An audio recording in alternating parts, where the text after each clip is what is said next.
gentlemen, for being here this morning. I appreciate each and every one of you for joining this panel discussion. On Tuesday, February the 17th, 2009, President Obama signed into law the American Recovery Act of 2009, which is a $787 billion economic stimulus package offering companies and individuals opportunities to create and save jobs, increase business, and obtain tax relief to invest in the future and to save costs. As I mentioned earlier, Warren Buffett made the comment that the American people just don't understand this. And I have to admit there's some things that I understand and of course many things that I don't. But I want to start with you, Terry.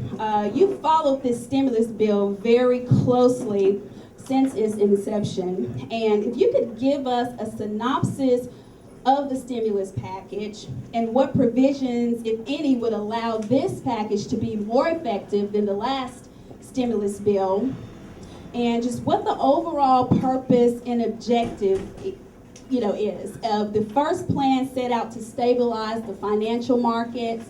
Has that happened? Not quite. So just actually, what are we doing this time around? This is a holdover from last year's act, and enlarged upon and made more available to businesses. The idea being we're much better off if we encourage profitable businesses to acquire and restructure the debt of floundering businesses. That's good for all of us. So this is a tax way to do that, to encourage them. Basically, if you forgive someone else's debt, if you acquire someone who has debt, and if you owed me $100 and I said, you don't have to pay me $100, technically you have $100 of income from that forgiveness of debt. Even though no money changes hands, you have income from that. So the fact that one party has to recognize income in that situation discourages people from restructuring debt, discourages profitable businesses from acquiring and restructuring the debt of floundering businesses. So that's a huge stumbling block. That, I think, is the most significant part of the new act. Seems like there are more stipulations to put money directly back into the hands of the taxpayers.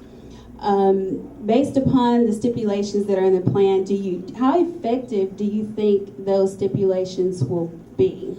Far more effective than what we saw last year, I think. Last year was sort of just a scattershot thing, and not to inject politics in it, but last year's proposal was, we're going to give most everybody, we phased everybody out at what, like 150,000, I think it was, but most Americans get cash to do with what they want. Spend it, save it, invest it, blow it, and that's laudable, I guess. But here in this act, we're looking at pinpointed, very specific. I don't want to use the term grants, but very specific initiatives that are targeted to specific areas of need that are going to the people, hopefully, going to the people that need them, going to the people that will use them to create jobs, save businesses that might otherwise flounder. So I'm much more encouraged by what we're looking at today than had you asked me that question last year. The stimulus package also includes a homeowner affordability and stability plan. What are some of the major benefits you are seeing coming out of this plan that are positively impacting the mortgage industry?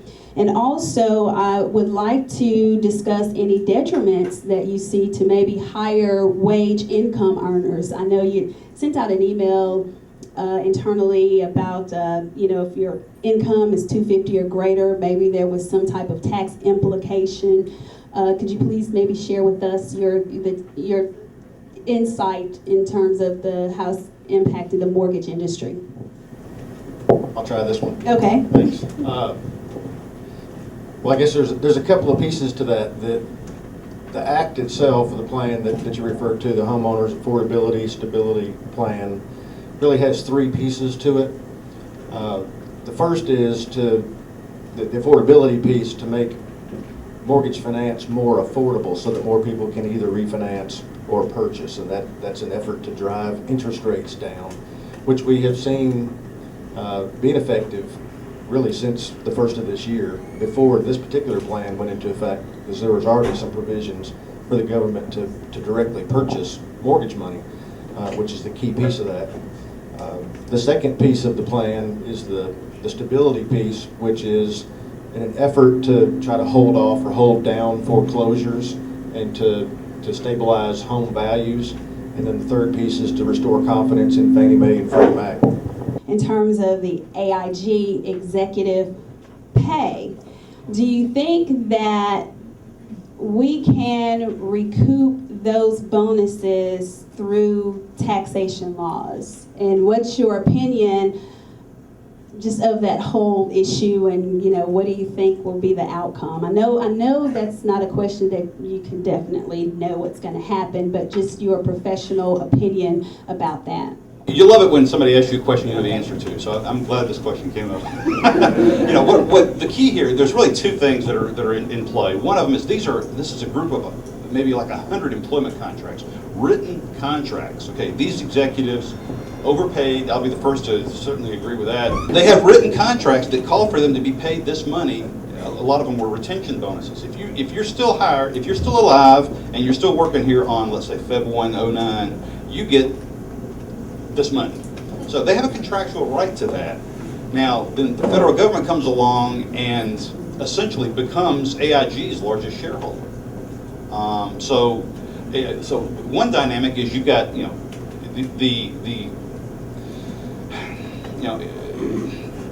the contractual right that's there that we all respect, but then on the other hand, we're not really talking about government regulation, government stepping in and saying, you business, you shouldn't be doing this. You start talking like that and people call you a socialist. What we're talking about here is the essence of capitalism. The main shareholder saying to its own executives, we overpaid you, and we're going to bring a lawsuit, what's called a shareholder derivative lawsuit. I think that's where we're going with this. I think the federal government is going to file. Barney Frank last night interviewed on MSNBC said this, and this is exactly where I was headed yesterday. There's shareholders can sue their own company that they own in what's called a shareholder derivative suit. What that means is that as shareholder, if you get certified in federal court as a derivative lawsuit, you're suing the company as the company. So you're kind of, in a sense, suing yourself. Usually you see shareholder derivative suits in things like corporate waste. And I think that's what we're dealing with here. A shareholder can bring a lawsuit against the company that they own to sue its management for having overpaid people. And frankly, I think that's where we're headed.